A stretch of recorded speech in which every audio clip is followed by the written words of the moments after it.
Whether you call it football or soccer in your part of the world, Match of the Day Africa Top 10 is the podcast from the BBC World Service ranking the best African players. This guy is recognised as the best in the world. Teams. Ball coming, turn, boom. And the biggest moments in African football. The whole world remembers that. Remember that, yeah. It's not just African fans. Match of the Day Africa Top 10. Find it wherever you get your BBC podcasts. Welcome to The Inquiry on the BBC World Service with me, Gary O'Donoghue. One question, 4 expert witnesses and an answer. The first nuclear warheads have been delivered to the territory of Belarus, but just the first ones. This is the first batch. St. Petersburg, June of this year. Chilling words from Russia's President Vladimir Putin. This is not the first time he's indulged in nuclear sabre-rattling since the beginning of the Ukraine war. But here's concrete action, moving battlefield nuclear warheads right onto Ukraine's border and within striking distance of NATO countries such as Poland and Lithuania. Along with the warheads have gone Russian Iskander missiles and Su-25 bombers, both capable of carrying a nuclear payload more than 500 kilometres. Reckless and totally irresponsible was the reaction of the US Secretary of State, Antony Blinken. And then there's Russia's occupation of Ukraine's Zaporizhzhia nuclear plant. 6 reactors, the biggest in Europe, marking a weaponization of a potentially deadly facility. But President Putin's threats are not the only nuclear hotspot in today's multipolar world. China is vastly expanding its arsenal of warheads, seeking parity with the US and Russia. Iran and North Korea are threshold nuclear states, and everywhere arms control treaties are lapsing without being replaced. So on this week's edition of The Inquiry, we're asking, is the global nuclear threat rising? Part 1. The Russian threat. The use of nuclear weapons undoubtedly is theoretically possible for Russia. For Russia, it is possible if there is a threat to our territorial integrity, independence, and sovereignty, to the existence of the Russian state.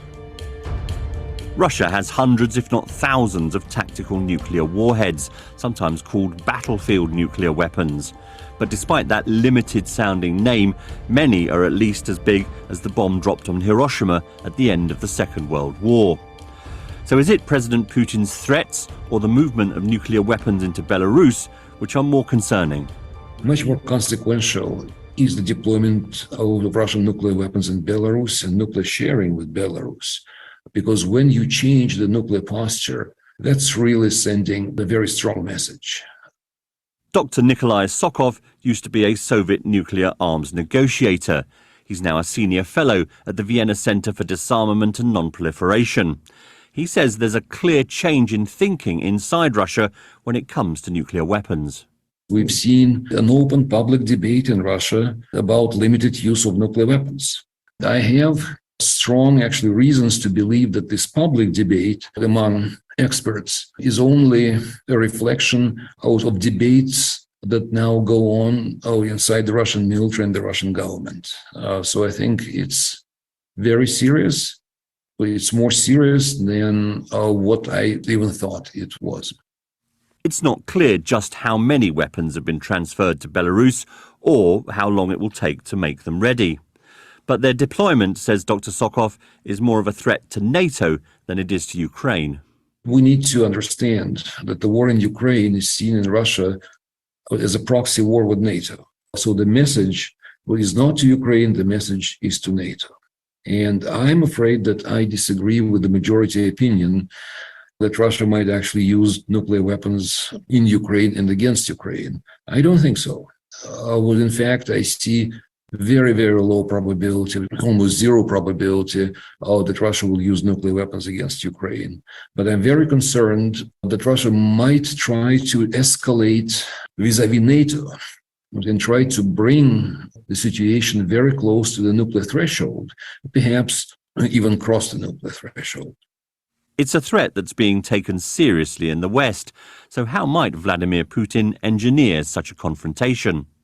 Okay, let's first of all accept that that will not be a surprise attack. That will follow escalation, that will follow small confrontations with the air or sea. It may involve very limited use of conventional weapons, say against the targets in NATO that are related to the war in Ukraine, such as training camps or something. We might actually see a nuclear test by Russia, yes, and that would be a very strong, actually, warning, a strong message. So depending on the response of NATO, we might then actually see escalation going further, including, in the worst scenario, the single nuclear explosion.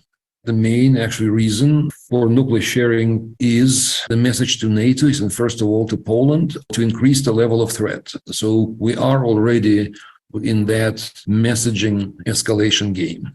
Russia's tactical nuclear arsenal contains a variety of sizes of bomb, but even the smallest would devastate a city centre. And the rest of the city will be destroyed too, not completely eliminated, but it'll be ruins. Or that if it comes to that, it will be a military target, some kind of a military base. I would say most likely the training camp for Ukrainians, storage of arms for Ukraine, something like that. I just want to emphasize, I'm not saying that's going to happen, right? I just think there's a probability of that, and the probability is uncomfortably high. I think the highest we've seen in decades. So yes, that's why I'm talking about that. So I think that we're really talking not so much about the Russian desire to use nuclear weapons as was about the desire to bring the situation so close to nuclear use, to make it so hot that NATO might simply get scared. It's a nuclear blackmail in your words. Yes, it's nuclear blackmail. Yes, and the problem, of course, with nuclear blackmail is that at some point it will be very easy to cross the very last actual threshold. So how does the world respond to this nuclear blackmail? Part 2. Time for diplomacy. Washington's official reaction to the nuclear threats has been, on the face of it, measured. There is, say administration officials, no reason to adjust America's nuclear posture, and there is no indication that Russia is actually preparing to use nuclear weapons. However, Joe Biden has warned that Vladimir Putin isn't joking, and the threats are real. And the mutiny by the Wagner Group has heightened fears that a destabilized President Putin is a more unpredictable figure. Putin's nuclear saber rattling have, with reason, led to comparisons between the Ukraine war and the Cuban Missile Crisis as being the most serious nuclear crisis involving the great powers. Robert Lidvak has spent a lifetime assessing the threats from nuclear weapons. He was director of non-proliferation on the National Security Council under President Clinton. The United States has responded with a strong deterrent posture, stating that there would be severe consequences if Russia and the Putin regime were to cross that line. The Biden administration has stated that they're not going to, the metaphor they use, they're not going to slice the salami, that it wouldn't matter if it was a low-yield weapon or a higher-yield weapon. Any nuclear use would be crossing that Rubicon. And could that also apply to any attempt to weaponize Ukraine's nuclear power plant at Zaporizhia, which has been under Russian control since last summer?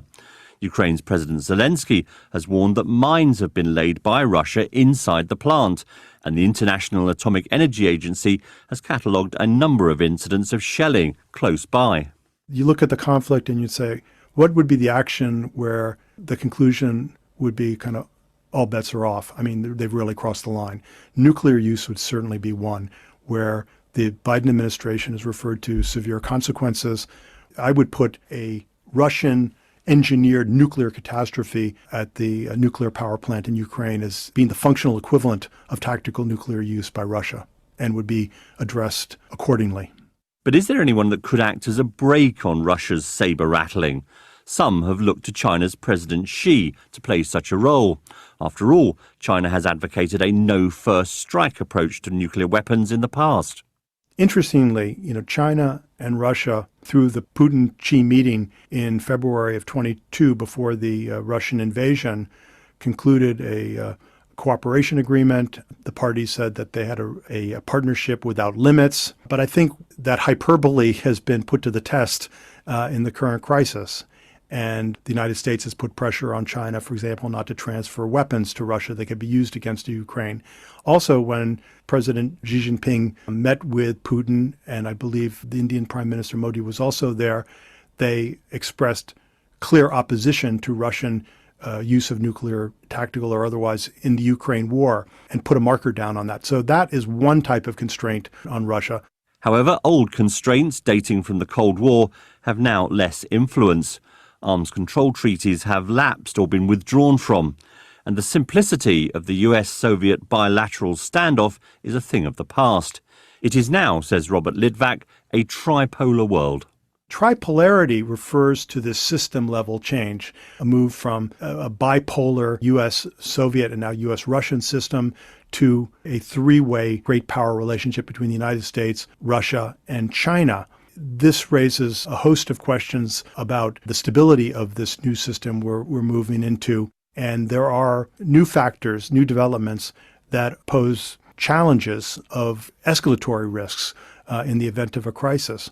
Those factors include the expansion of warfare into the cyber realm and into outer space, creating new possibilities for conflict and escalation, and destabilizing what the theorists call the balance of terror, that mutual vulnerability that came with knowing that to use a nuclear weapon would certainly mean mass destruction on both sides.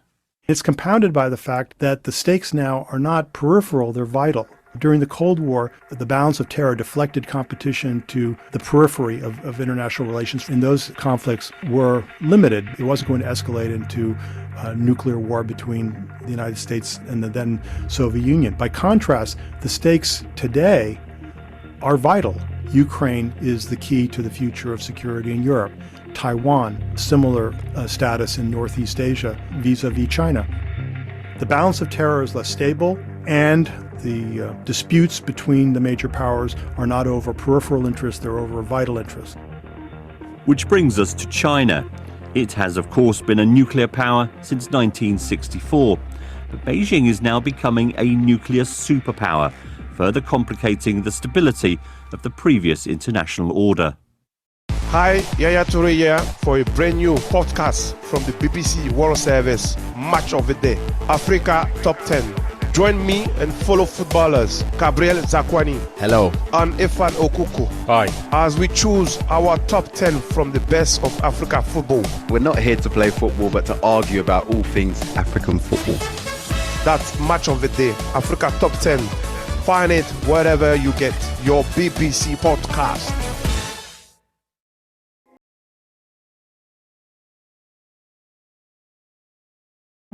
Part 3.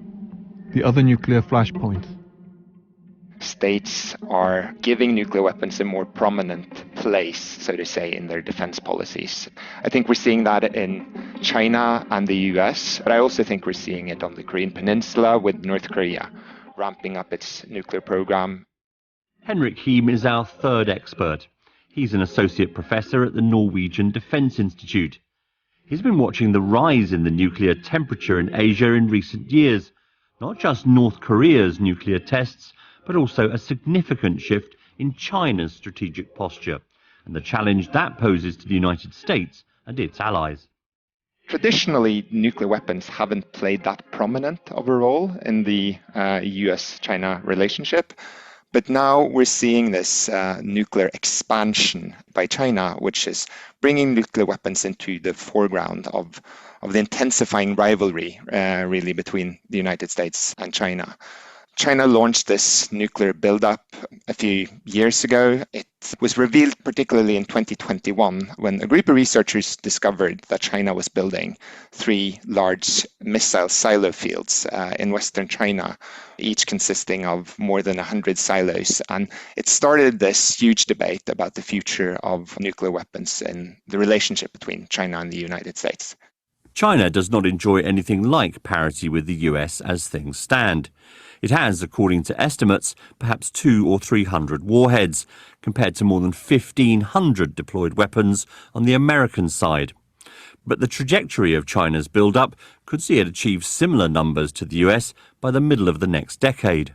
In the United States and among several of China's neighbors, there is concern that this could be driven by a more offensive China generally, that China wants to sort of bolster its nuclear shield to be able to potentially engage in aggression against, say, Taiwan, sort of along similar lines as Russia has done in Ukraine. But the other main way of seeing this is as being driven by concern in China about the state of its nuclear arsenal and the threat that US, both nuclear and advanced conventional weapons, pose against the Chinese ability to sort of retaliate after a first strike. The Chinese build-up is also raising concerns that Beijing might be in the process of abandoning its no-first strike doctrine, which has guided its nuclear policy since the 1960s. It's not something that's written into any treaty. It's been more of a unilateral declaratory pledge. Neither the United States nor Russia have a similar declaratory policy. There's been debate about it in the United States. During the Biden administration, there were calls for the United States to adopt a similar policy, but it met with a lot of resistance also from US allies. So essentially, the United States and Russia reserves the right to use nuclear weapons first under some circumstances. But while the US and Russia have had decades of experience in negotiating with one another over nuclear forces, there's been no such dialogue with China, and no sign of any such dialogue. There's been real reluctance in China to engage in sort of strategic stability talks with the US. I mean, if you compare it to Russia and the United States, they've had, at least traditionally, before the Ukraine war broke loose, many channels where they could communicate about nuclear weapons, not least in arms control negotiations, right? But there are not enough sort of similar channels between the US and China, unfortunately. Part 4. A Presumption of Cooperation. Earlier this year, Russia announced it would no longer participate in the New START treaty, an agreement with the US which has limited long-range strategic nuclear weapons for more than a decade. And the prospect for new negotiations are bleak.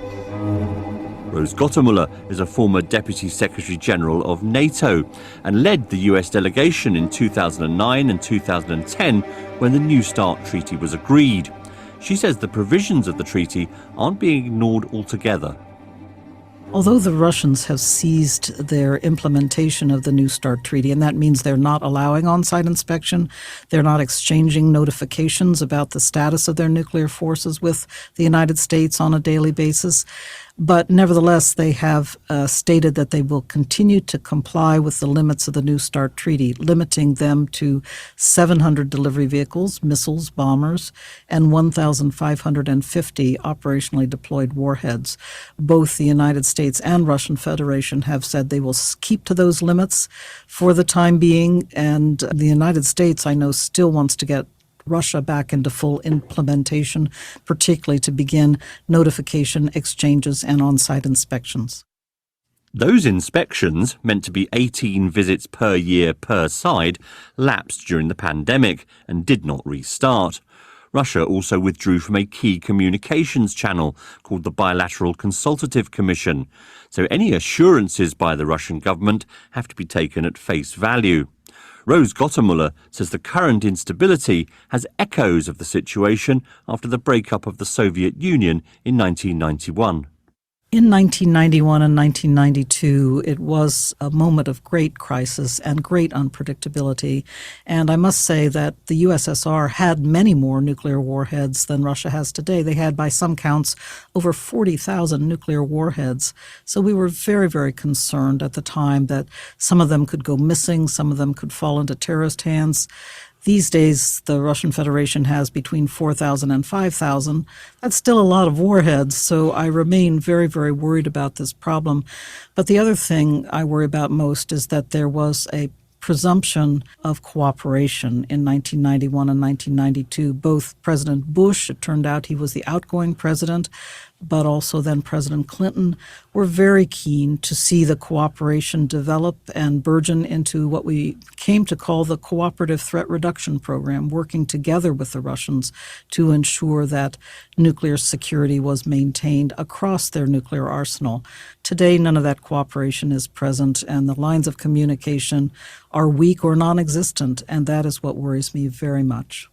There have also been public discussions inside Russia about the first use of nuclear weapons, though the fact that NATO hasn't altered its policy towards Ukraine does suggest that leaders in the West still have some confidence that Russia's basic doctrine on such weapons hasn't changed. Instability inside Russia is also a concern to nuclear watchers like Rose Gottemuller.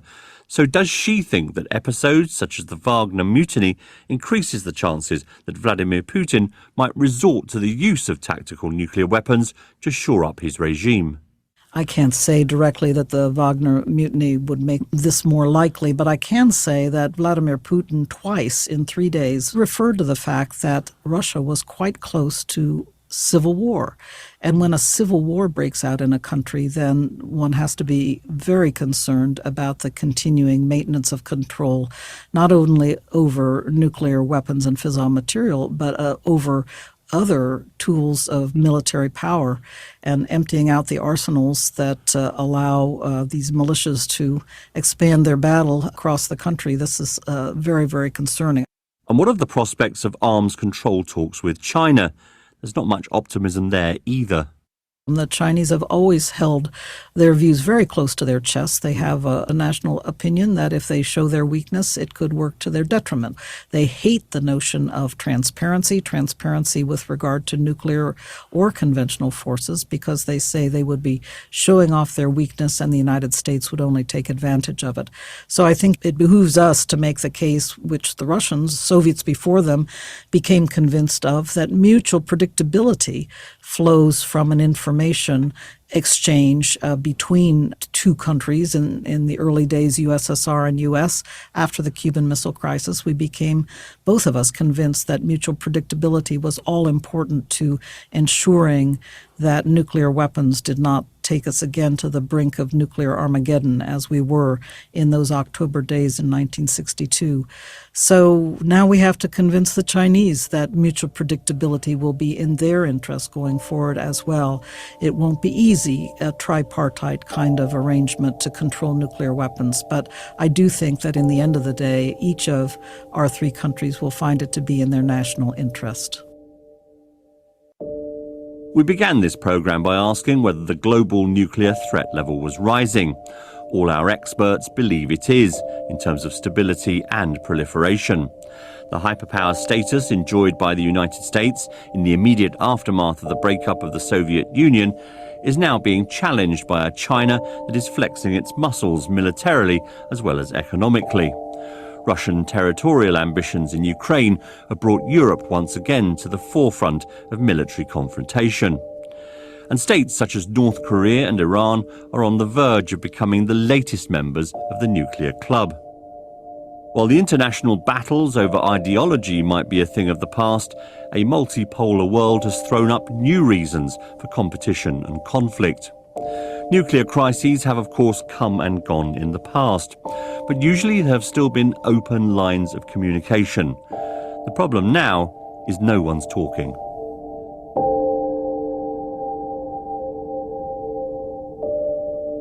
This edition of The Inquiry was presented by me, Gary O'Donoghue. The producer was Phil Reevell. The researcher was Anushka Mutanda-Doherty, editor Tara McDermott, and technical producer Kelly Young. Whether you call it football or soccer,